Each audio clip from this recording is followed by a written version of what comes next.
Trent's one of my favorite dudes on the team. We get along really well, and he's just so competitive and always looking to get better. And I think people wouldn't think that if somebody's 34, however old he is, they probably think he just rolls in there, doesn't train, just does his thing. But he's always he's looking at me sometimes like, what is this young kid doing? I need to make sure I'm ready to roll, which he always is, but he's always looking for that extra edge. And I get down on myself throughout camp and like the conversations we had.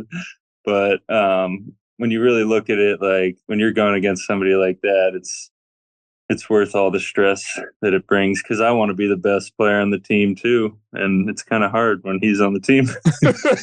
Well, a lot of people, that'd be a great debate right now against everybody, regular fans, 49er fans, because you had the best year that you've had. And obviously you had the injury second year, screw New York turf. But being able to, take me through your mindset coming back from that, and then not winning comeback player of the year, and then coming back and getting defensive player of the year, deservedly so. Like, how has that maturation and growth been throughout those years? Yeah, I think it's been pretty crazy. It's wild to look back. It's been just about 2 years since I was rehabbing and going through all the bumps in the road that come along with rehab.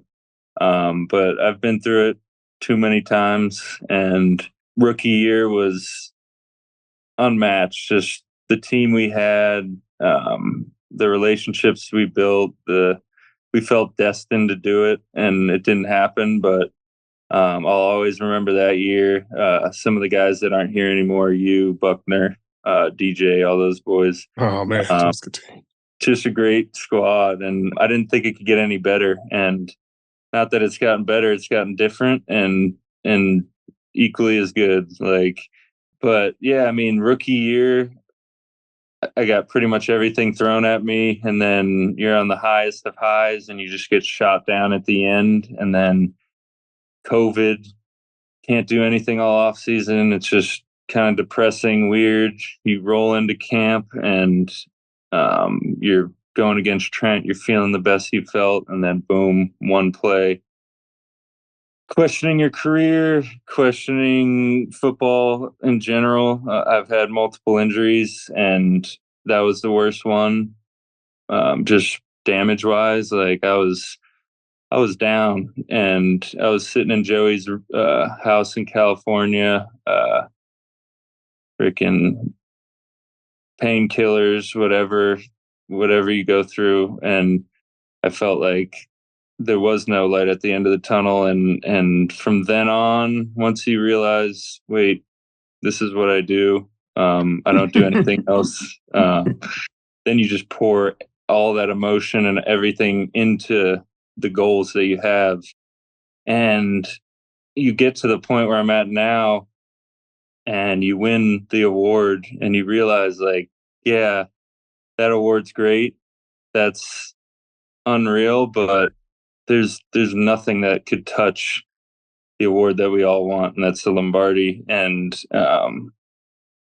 yeah, I thought I'd get to that defensive player of the year and be like satisfied, but I got to get a couple of rings like you, buddy. Come on, look, I should have a couple. I only got one. We had it.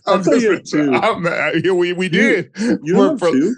No, you're good. We had to. We had our second.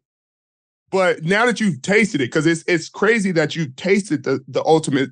Almost tasted the ultimate success, but you got to the big game. So it leaves like a hunger and a pull. Like, some people get satisfied. Some people are like, man, I made the Super Bowl. I won the Super Bowl. Cool. Like, you're not that built like that. You're going to get one, and it's going to feel like that defensive player of the year. You're going to celebrate, and then you're going to come off that and be like, why can't we do it again? Like, I need this again. And that's the best. That's the best feeling, man. Is there any chance, you can tell your brother, hey, calm down. California, you're used to California taxes. Just come up north. Don't worry about finances. I mean, who's worried about? Not him. Yeah. Well, I think Joey is definitely looking good financially, but I think him on the other side would be kind of, I think it might break the NFL. So it would 100% break the NFL. So. Who gets to wear 97 at that point, though? Big Bear or Little Bear? That's a good one. I think I've established myself in the Bay. So if he comes, he's wearing, or we could just double up. I don't know. That'd be the first in history, but we'll petition the NFL. They'll be fine with it. It's a Bosa still. It's a Bosa. You don't have to do anything. But what do you think about these rule changes? Like they're reviewing roughing the passer. Like, is that happening? That's what they're talking about it. They're voting on it. But even then, it's because then you're gonna get some questionable ones that weren't called, and then they're gonna be like, well, slow motion, the quarterback's head. That's what I'm saying. You could tackle a quarterback so slow, and then they just freaking whip their head back, and it's like, whoa, let's tone it down. It's like I didn't need to. This year, I lassoed him around the waist, and then I just kind of slung him, and his head just went whoosh. I'm like, no, please, don't pull. No. I did a shrug. I was like, a shrug, but like, no. Don't be hurt. But no, it's weird because like slow motion looks so different. Like that call in the Super Bowl, that was like questionable. I'd like to hear what you had to say about it. The holding at the end, I think it was on Juju. Yeah. Like in slow motion, yeah, you see it, but in live speed, like, is that enough for real to get a call? So that'll be kind of similar with that. I think it's pretty clear what they're trying to do. They just can't go outside of the rules. Like the one on Grady Jarrett, on Brady, like that's, come on. But the one I had in Seattle, like I understand I was low on his legs, but like I can't freaking right. It's hard, dude. You're freaking like foaming at the mouth to get to the quarterback, and then you get there and you just have to be like, oh, please sit down. And these dudes are freaking beasts, bro. I tried to knock down Jalen Hurts in the game, and he just freaking like knocked me off. I'm like freaking skipping on the ground. He's just running away. What about when Eric hit Dak? Oh, God. On the goal line, and then he just turned around. Dude, he was so hurt in the tubs after.